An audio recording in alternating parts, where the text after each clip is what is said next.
Hi everyone, and welcome to this AOS-CX 10.12 update for 6200M and 9300 feature enhancements. My name is Corey Dow, and I'm a technical marketing engineer with Aruba Campus Switching. On the agenda today, we'll be covering host-to-switch Macsec enhancements, static VXLAN tunnel, group-based policy, and some additional resources, along with a demonstration at the end. On this slide, we can see the Macsec capable ports that were added after the release of 10.11.0001. You can see that with the 6200M, we included Macsec on the uplink ports, as you can see there in the models that we have listed.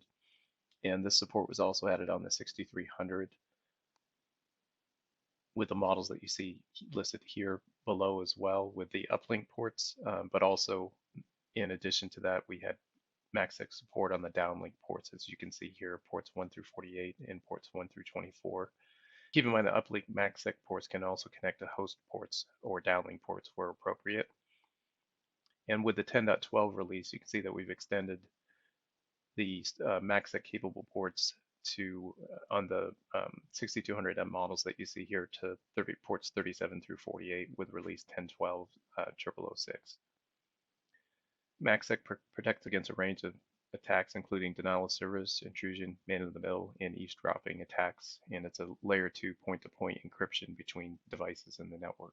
And moving on, we can see the static VXLAN tunnel support that we've added with the 6200M and 9300 platforms.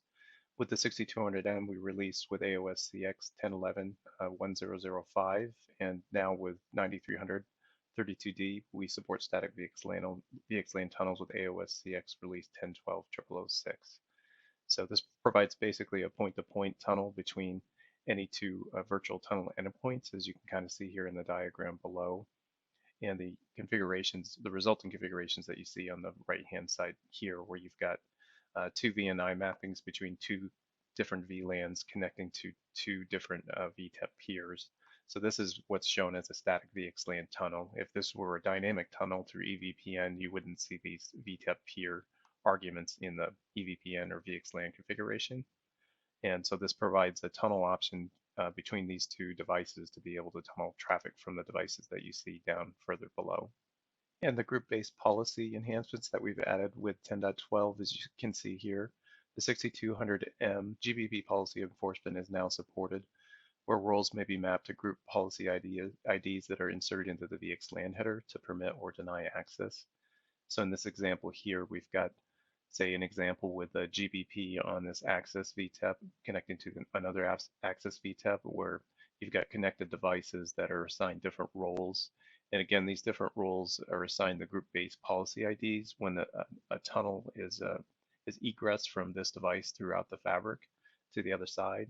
And then policy enforcement on the other side can either permit or deny access based on the role assignment that you see here, which is authenticated via MacAuth or .1x to a radius server. And so you can see the GBP policy configuration here where we've enabled GBP that's required on each of these access devices. And then we've set the role contractor IDs and employee IDs, as you can see here. Contractors is set to 101 and employees is set to 102. So when that traffic egresses from this access VTEP, it'll get assigned that group policy ID 101 and vice versa on the other side. Or actually have that reversed. So employees would get 102 and contractors would get 101. And so showing the port access authentication, you can see the command here, the port access clients command.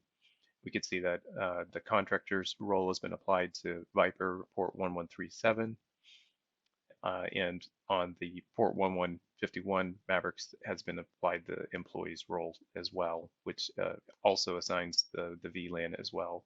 So you can see how powerful this is because even within the same VLAN, we're able to restrict access between these two members within these two roles based on group-based policy. On this slide, we provide some additional references for the features that we've covered in this quick demo and quick release update. So you can see the 10.8 update for VXLAN GBP. There's a YouTube that you can go and take a look at.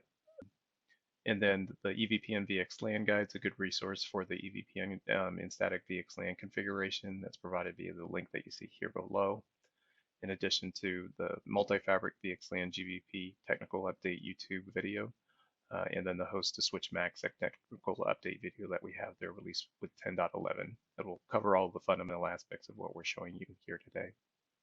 And as a demo preview for what we're going to show you, we're basically going to show off the 6200M and show the Macsec host to switch connections via the downlink ports that are added in the configuration. We'll show the static VXLAN configurations on the 6200M and also show the multi-fabric EVPN VXLAN with GBP policy enforcement where we're able to restrict access as we showed earlier between different roles within the network.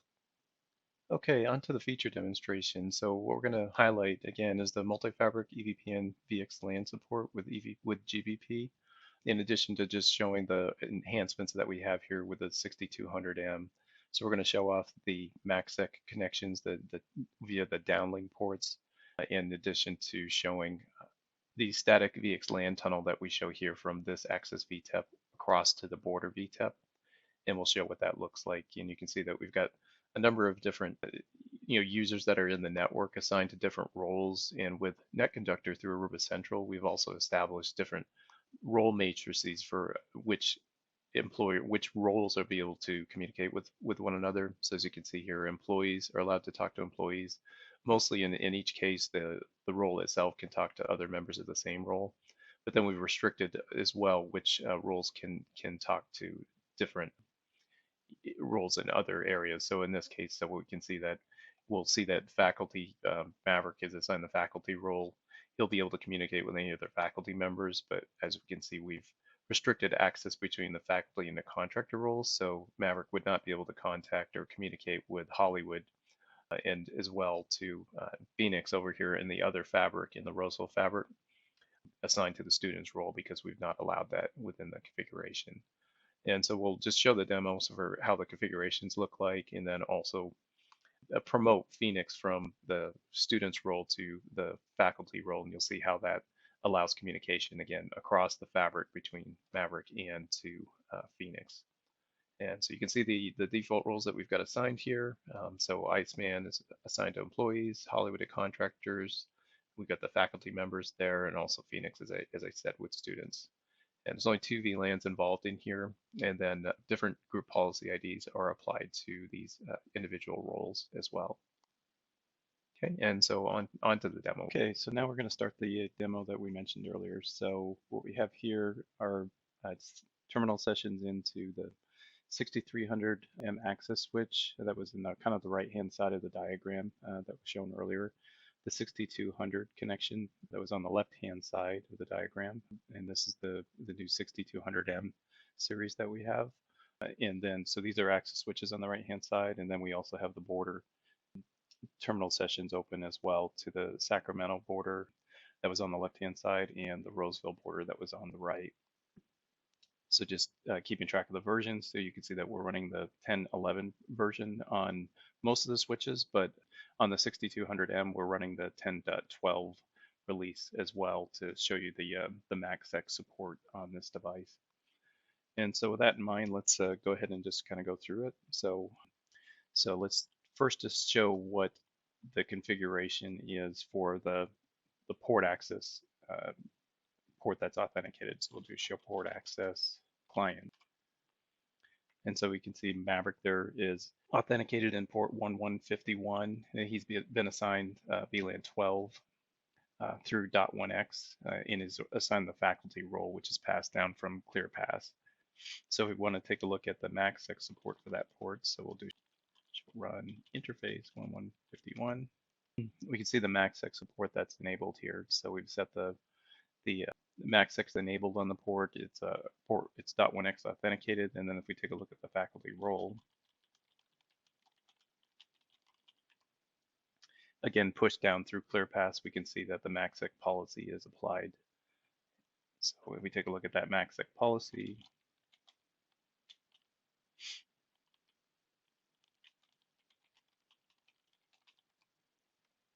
we can see that we've enabled the cipher suite for AES 128, and then most of the parameters that you see here for Macsec for enabling the protections in place. And to see if the Macsec is actually active on the port, so we do show Macsec status. And we can see that the AnyConnect, and that's worth noting as well. So the Macsec support with 802.1x, there's not a lot of supplicants out there that support Macsec, but the Cisco AnyConnect software does support Macsec, so we've enabled that on a Windows 10 system. And so you can see that the policy is applied. It's in retire state, which is what you'd expect. And then if we do show Macsec statistics, interface 1151, mostly what you're looking for here is just to make sure that the OK packets that you see here are incrementing. If not, then in all likelihood, the Macsec state would have not been in retire state. It would have been in a NIT, and in that case, the port would not be active. So this is what to look for as far as the Macsec status is concerned.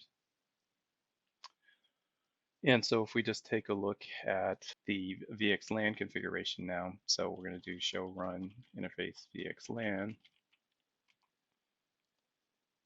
So this is where we can see that we've got VXLAN configured. Again, there's no BGP on this device, so if we do show run BGP, this will error out because there is no BGP available on the device.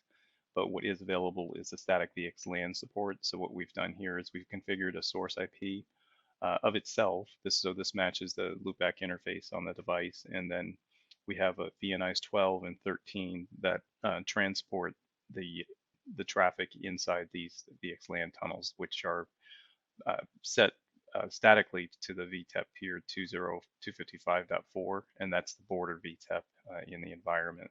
So on the Sacramento side, so if we just show interface loopback 1, oh, yeah, actually it's on the Sacramento side. So show interface loopback 1. So we can see that the loopback address is the border VTEP here. And so we can see that the tunnels are established, and so we can determine the MAC state for each of these just by doing, show MAC address. And if we look at each of these borders, we should see the appropriate MAC table entries for these devices. So there's only a couple Windows systems that we have up and running to test with at the moment. So if we just look at the MAC table on the access switches themselves, so we can see that on this standalone 6300, both the 111 port and 112 ports are active, and they're assigned the faculty and students roles on this device. So the Macs that we're looking for are 42 and 7C. 7C corresponds to Phoenix on this switch, and then if we do the same thing on the other 6200M, we can see the Maverick entry is port 1151. So again, he's assigned the faculty role. So he's able to communicate across the fabric to any of the other fabric members, but he's not able to communicate with Phoenix because she's in the student's role. So let's just show that communication, what it looks like. So if we just minimize the screen here, and so we've got our two connections here on the left and right. So these are two Windows systems again. So we've got Maverick that's connected way over on the 6200M. In the Sacramento fabric, and he's going to try to ping Natasha Phoenix on the Roseville side for the Roseville fabric. So we can see the IP addresses that are there. So if we ping 10.1.12.17, I can type it correctly, that will fail. But if we try pinging 16, this corresponds to Viper on the other side. No problems there because Viper is in the faculty role. And then also we're going to be able to ping IcePan as well because he's in the employee's role, which is allowed to communicate with the faculty. And we see that that's available as well, or that is reachable as well. So the next thing we're going to do is we're just going to go into ClearPass itself. We're going to promote Natasha from the student's role to the faculty role, and we'll see that this communication now is able to function. So we'll just go into ClearPass here.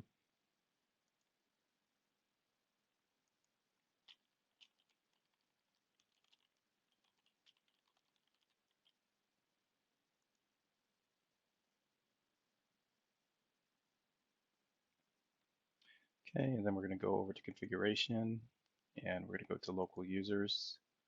and we're going to look for Phoenix. And there she is. So she's assigned the student's role. So what we're going to do is change that student's role to faculty. There it is right there. Okay, and then we're just going to bounce this port on that switch. So again, she's on the 6300M here. So she's port 112. So we're going to just do Aruba support mode just to, because these devices are managed by Central. So we're going to go into the support mode initially just so we can run this command. And then we can do port access, re-authenticate, interface 112. And then we'll do show port access clients again. And we can see that now the faculty role is assigned to Phoenix. And now if we bounce over to Maverick, he should be able to ping Phoenix.